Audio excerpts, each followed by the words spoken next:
ನನ್ನ ಹೆಸರು ಆಕಾಶ್. ನಮ್ಮೂರು ಒಂದು ಹಳ್ಳಿ. ನಾನು ಮುಂದೆ ಓದಬೇಕೆಂದು ಸಿಟಿಯಲ್ಲಿರುವ ನನ್ನ ಅತ್ತೆಯ ಮನೆಗೆ ಬಂದೆ. ಅತ್ತೆ ಮಗಳ ಜೊತೆ ಇದ್ದಳು.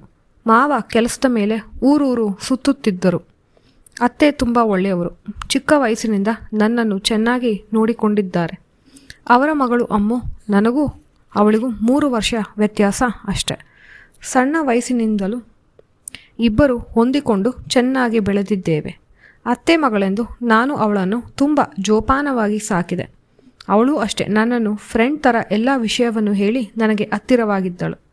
ಓದುವ ವಿಷಯದಲ್ಲಿ ಅಷ್ಟೇ ಯಾಕೆ ನನಗೆ ತುಂಬ ಸಹಾಯ ಮಾಡಿದ್ದಾಳೆ. ಅವಳಿಲ್ಲದೆ ನನಗೆ PUC ಪಾಸ್ ಆಗಲು ಸಾಧ್ಯವಾಗಿಲ್ಲ. ಅಮ್ಮು ಮನೆಯಲ್ಲಿ ಇದ್ದರೆ ಅತ್ತೆಗೆ ತುಂಬ ಅನುಕೂಲ. ಯಾಕಂದರೆ ಅವಳು ಮನೆ ಕೆಲಸ ತುಂಬ ವೇಗವಾಗಿ ಸ್ವಚ್ಛವಾಗಿ ಮಾಡುತ್ತಾಳೆ. ಅದಕ್ಕೆ ಅತ್ತೆಗೆ ಅವಳನ್ನು ಕಂಡರೆ ತುಂಬ ಪ್ರೀತಿ. ಎಷ್ಟೇ ಪ್ರೀತಿಸಿದರೂ ವಯಸ್ಸಿಗೆ ಬಂದ ಮೇಲೆ ಅವಳಿಗೆ ಮದುವೆ ಮಾಡಲೇಬೇಕು. ಒಳ್ಳೆಯ ಹುಡುಗನನ್ನು ನೋಡಿ ಅತ್ತೆ ಮಾವ ಇಬ್ಬರು ಅವಳಿಗೆ ಮದುವೆ ಮಾಡಿದರು. ಹುಡುಗ ನಮ್ಮೂರಿನಿಂದ 50 ಕಿಲೋಮೀಟರ್ ದೂರದಲ್ಲಿ ಇದ್ದಾನೆ. ಅವನಿಗೆ ತುಂಬ ದುಡ್ಡು ಸಂಬಳ ಬರುತ್ತೆ ಅಂತ ಮದುವೆ ಮಾಡಿಕೊಟ್ಟರು. ಅವಳು ಖುಷಿಯಿಂದ ಮದುವೆಯಾದಳು. ಅವಳು ಮದುವೆಯಾಗಿ ಹೋದ ಮೇಲೆ ನನಗೆ ಮಾವ ಅತ್ತೆಗೆ ತುಂಬ ಬೇಜಾರಾಯಿತು.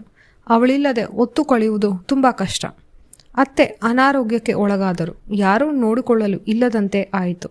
ನಾನು ಅತ್ತೆಗೆ ಹೇಳಿದ್ದೆ, ನಿಮ್ಮನ್ನು ನೋಡಿಕೊಳ್ಳಲು ಒಬ್ಬ ನರ್ಸನ್ನು ಇಟ್ಟುಕೊಳ್ಳೋಣ, ನಿಮಗೆ ಅನುಕೂಲವಾಗುತ್ತೆ. ನಾನು ಹೇಳಿದಂತೆ ನಾವು ಒಬ್ಬ ನರ್ಸನ್ನು ಕೆಲಸಕ್ಕೆ ಇಟ್ಟುಕೊಂಡೆವು. ಅವರ ಹೆಸರು ಸುಮತಿ. ಸುಮತಿಗೆ ಇನ್ನು ಪ್ರಾಯದ ವಯಸ್ಸು, ಆದರೆ ಕೆಲಸದಲ್ಲಿ ಅಚ್ಚುಕಟ್ಟು. ಅಮ್ಮುಗೆ ವಿಷಯ ತಿಳಿದು ಓಡಿ ಬಂದಳು ಮನೆಗೆ. ಅವಳ ತಾಯಿಗೆ ಆದ ಸಂಕಷ್ಟಕ್ಕೆ ದುಃಖಪಟ್ಟಳು. ಅವಳು ಸ್ವಲ್ಪ ದಿನ ಇದ್ದು ಹೋಗುತ್ತೇನೆ ಎಂದು ಹೇಳಿದಳು. ಆದರೆ ಅವಳ ಗಂಡನ ಜೊತೆ ಅವಳು ಮಾತನಾಡುತ್ತಿರಲಿಲ್ಲ. ಮತ್ತು ಅವಳು 1 ತಿಂಗಳಾದರೂ ಅವಳ ಗಂಡನ ಮನೆಗೆ ಹೋಗಲಿಲ್ಲ. ಮೊದಲು ಯಾರೂ ಅವಳನ್ನು ಕೇಳಲಿಲ್ಲ. ಆದರೆ ಆಮೇಲೆ ವಿಷಯ ಗೊತ್ತಾಯಿತು. ಅವಳ ಗಂಡನಿಗೆ ಇವಳ ಮೇಲೆ ಆಸಕ್ತಿ ಇಲ್ಲ. ಹೆಂಡತಿ ಒಬ್ಬಳು ಮನೆಯಲ್ಲಿ ಇದ್ದಾಳೆ ಎಂಬ ಕಾಳಜಿ ಪ್ರೀತಿ ಇಲ್ಲ. ಅಮ್ಮು ಕೋಪದಿಂದ ಬಂದಿದ್ದಾಳೆ ಎಂದು. ನಾನು ಅತ್ತೆಗೆ ವಿಷಯ ಗಾಬರಿಯಾಗಬೇಡಿ, ನಾನು ಅವಳ ಜೊತೆ ಮಾತನಾಡಿ ಸಮಾಧಾನ ಮಾಡಿ ಕಳಿಸುತ್ತೇನೆ. ಅಮ್ಮು ತುಂಬ ಸೂಕ್ಷ್ಮ ಸ್ವಭಾವದ ಹುಡುಗಿ.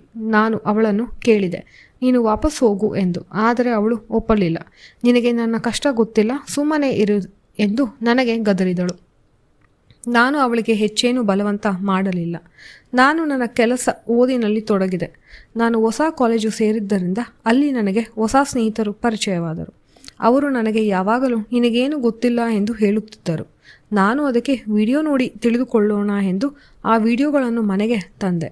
ಬಾಗಿಲು ಹಾಕಿಕೊಂಡು ಅದನ್ನು ನೋಡುತ್ತಿರುವಾಗ ನನಗೆ ಅರಿವಿಲ್ಲದಂತೆ ಅಮ್ಮು ಹಿಂದೆ ಬಂದು ನಿಂತಿದ್ದಳು. ಆಮೇಲೆ ನನಗೆ ನೆನಪಾಯಿತು, ಆತುರದಲ್ಲಿ ನಾನು ಸರಿಯಾಗಿ ಚಿಲಕ ಹಾಕಿಲ್ಲ ಎಂದು. ಅವಳ ಮುಂದೆ ನಾನು ತಲೆ ತಗ್ಗಿಸಿ ನಿಂತೆ. ಆದರೆ ಅವಳು, ಇವೆಲ್ಲ ನೋಡಿದರೆ ಪ್ರಯೋಜನವಿಲ್ಲ, ಏನಾದರೂ ಮಾಡಬೇಕು ಅಂದರೆ ಅದನ್ನು ಧೈರ್ಯದಿಂದ ಮಾಡಬೇಕು, ನಿನಗೆ ಆ ಧೈರ್ಯ ಇಲ್ಲ ಬಿಡು ಆಕಾಶ್ ಎಂದು ಕೆಣಕಿದಳು.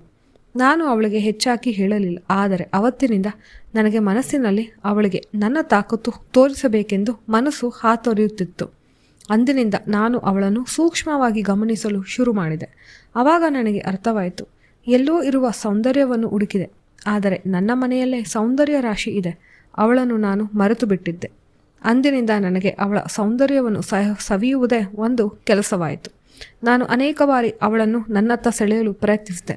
ಆದರೆ ಅವಳಿಗೆ ತಿಳಿಯುತ್ತಿಲ್ಲದಂತೆ ದೂರ ತಳ್ಳುತ್ತಿದ್ದಳು.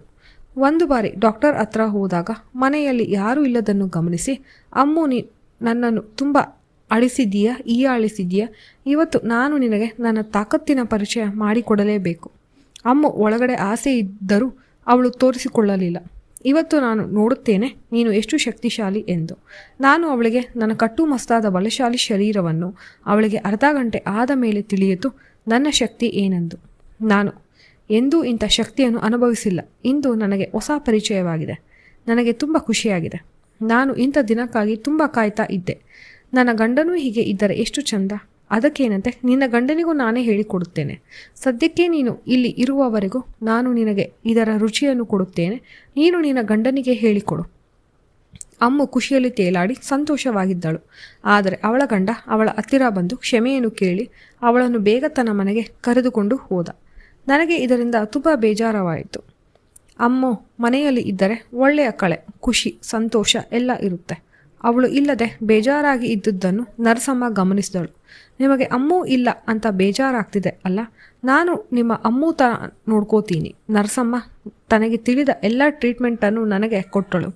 ನಾನು ಅವಳಿಗೆ ಜೀವನದಲ್ಲಿ ಎಂದೂ ಕಂಡಿರದ ಔಷಧಿಯನ್ನು ನೀಡಿದೆ. ಅಮ್ಮೂ ಇಲ್ಲದ ದುಃಖವನ್ನು ನರಸಮ್ಮ ನೀಗಿಸಿದಳು. ಅತ್ತೆ ಹುಷಾರಾಗೋವರೆಗೂ ಇದು ಹೀಗೆ ನಡೆಯುತ್ತಿತ್ತು. ಆಮೇಲೆ ಅವರನ್ನು ಕೆಲಸದಿಂದ ನಾವು ತೆಗೆದೆವು. ಆದರೆ ನರಸಮ್ಮನ ಜೊತೆ ನಡೆದ ಆ ಸಂತೋಷದ ಸಮಯ ಇಂದಿಗೂ ನೆನಪಿದೆ. ಹೌದು ಸ್ನೇಹಿತರೆ, ನಮ್ಮ ಜೀವನದಲ್ಲಿ ಬರುವ ಆಕಸ್ಮಿಕ ವ್ಯಕ್ತಿಗಳು ನಮ್ಮ ಜೀವನದ ದಿಕ್ಕನ್ನೇ ಬದಲಾಯಿಸುತ್ತಾರೆ. ಅವರು ನಮಗೆ ಖುಷಿ, ಸಂತೋಷವನ್ನು ಒಮ್ಮೆಗೆ ನೀಡುತ್ತಾರೆ. ಅಂಥವರನ್ನು ನಾವು ಜೀವನದಲ್ಲಿ ಎಂದಿಗೂ ಮರೆಯಬಾರದು. ಈ ಕತೆ ನಿಮಗೆ ಇಷ್ಟವಾಗಿದೆ ಅಂದರೆ ದಯವಿಟ್ಟು ವಿಡಿಯೋಗೆ ಲೈಕ್ ಕೊಡಿ, ಚಾನಲ್ಗೆ ಸಬ್ಸ್ಕ್ರೈಬ್ ಮಾಡಿ. ಧನ್ಯವಾದಗಳು.